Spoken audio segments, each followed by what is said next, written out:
Il n'arrête jamais sur Europe 1. Émission spéciale Nicolas Canteloup. Alors, parmi les voix que vous imitez, Nicolas Canteloup, il y a celle de Nelson Montfort. Oui, alors Nelson Montfort, c'est un petit peu particulier, c'est une voix de chœur parce que c'est celle qui m'a permis d'acquérir mes premiers galons, en particulier au Guignol de l'Info. C'était la plus réussie. Voilà, oui, parce que j'étais rentré avec Nagui, c'était pas forcément la voix et la marionnette la plus réussie, alors que Nelson Montfort était plutôt un succès populaire, ça a bien marché, et ça a été concomitant avec lui aussi son succès populaire quand il interviewait les tennisman au sortir avec du la cours. traduction simultanée. Voilà, la traduction simultanée, et où il se faisait chambrer Nelson moins fort, etc., sur le central de Roland-Garros. Oui. Donc on a eu une petite carrière ascendante ensemble. Lui bien avant moi, mais quand même, il y a eu un petit parallélisme comme ça quand on est monté. Donc on a une affection réciproque.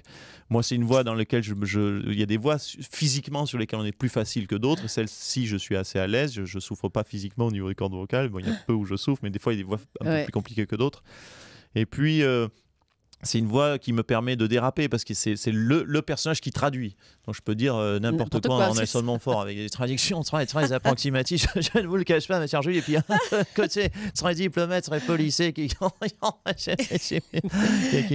me sied particulièrement. Et ça permet d'y ajouter le rire en plus. Là, oui, en plus. Cette espèce de rire saccadé qui accompagne. Oui, ce sourire très précieux. Je dis quelque chose, mais vraiment, je fais une courbette parce que je ne veux pas froisser quiconque. Très british en fait. Très british, voilà. Mais il a un papa américain. Eh bien, écoutez, c'est Nelson Montfort. Écoutez, Canteloup, Nicolas Canteloup, devrais-je dire, n'arrête jamais.